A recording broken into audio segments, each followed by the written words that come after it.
Right, I'm Esther Ball from Birmingham. I'm a carer for two people, primarily my daughter. I work full-time for my local authority, and as such, being a carer, I'm not entitled to any carer's allowance or support in that way. The support I have received from society consists of a respite weekend every 2 years, or £250 grant off my local council, which this year has been declined. My daughter has schizophrenia, and she developed that at the age of 13. And I can only say, it has had a huge impact on my life. It has meant I've had to find jobs that would give me the hours of flexibility to work around my daughter's difficulties. When she turned 18, I had power of attorney for my daughter. And from the age of 13 to 18, she is a resident in a psychiatric hospital. So ongoing support, once you reach adult services with the mental health, anyone here that's involved with that will know how difficult it is to get support once your child is no longer a child as such. She couldn't cope in sheltered accommodation or on her own, so I went and co-signed with the Housing Association to get her accommodation, and they gave us a 2-bedroom house that nobody else wanted, with a bit of garden. I've spent money doing it up. I stay there overnight because I'm her nighttime carer. We've got chickens and a cat which have been instrumental.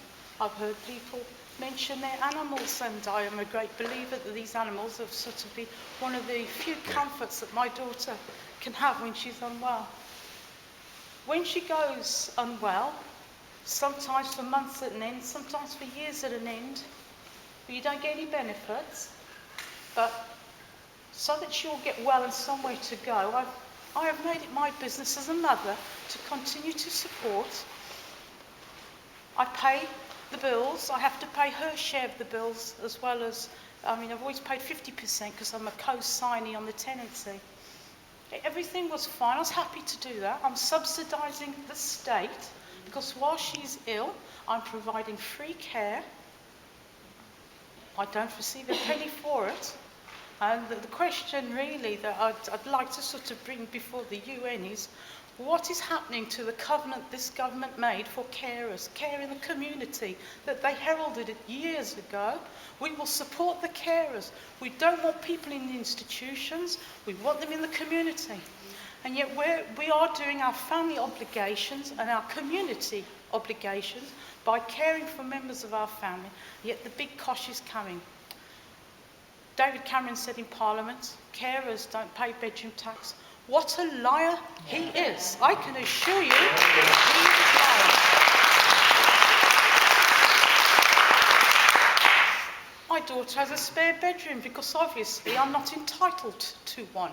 I can sleep on the floor when I've commenced my day's work. That's what they think of people like us that support people that need it. I struggle here because I also have my cousin, on the other hand, who worked from the age of 16. He has no children. And unfortunately, at the age of 49, he got himself a stroke. And when he came out of his coma, he went through rehabilitation and physio, learned to walk, etc. And he was on ESA for a year. And then they moved him to the working group. And then to the job centre. He failed his work capability assessment. They could go and get him a job. He's supposed to get 6 emails in a fortnight where he can prove that he has sought work by email. He lives in the countryside. Remember, he can't really do a lot because he has had injuries from his stroke.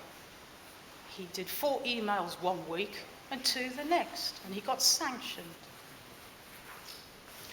Well, it's only by joining Facebook and becoming like members of organisations appealing against everything that I'm sort of getting wise. I didn't know you could have this hardship payment that you mentioned today, like if you've got no benefits. I'm off work actually, and have been for 5 months because for stress, believe it or not. And since my cousin got sanctioned, he's living in Derby, that's where I've come from today.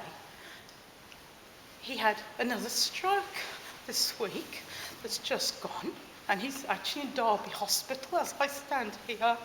And it is I'm joyful because the consultant and the duty social worker at Derby Royal Infirmary have managed to get him ESA on Friday, which was yesterday. So they are convinced he's not fit for work. Who bloody rah? So, but it's left him, the stress has left him with a second stroke. So I'm buoyed up, I will fight and fight and fight, but I know where you come from when you say you're not the only one who thinks about throwing yourself on a railway line. There are times where I think this is so bleak. The council that I actually work for my local council, so I've got to be very careful and not say too much. I've been on a pay freeze as a public sector worker.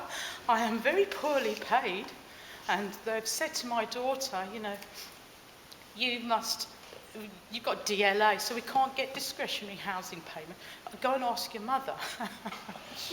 So I work for the council that's now asking me for bloody council tax. Where's my carer's allowance this year? You know, you didn't give me a grant, but you're coming knocking at my pay packet to make up this shortfall. I'm not sure how long I can keep going before everything around me starts to get dismantled. I'm really emotional now because you really couldn't make this stuff up. I've listened to your story, I thought, God, that's me. She's talking about me. And you do not have to be disabled or unemployed or anything. You just need to be someone in this country that's getting squeezed. And there's more of us working that's getting squeezed. And where do we go? Where is it going to end?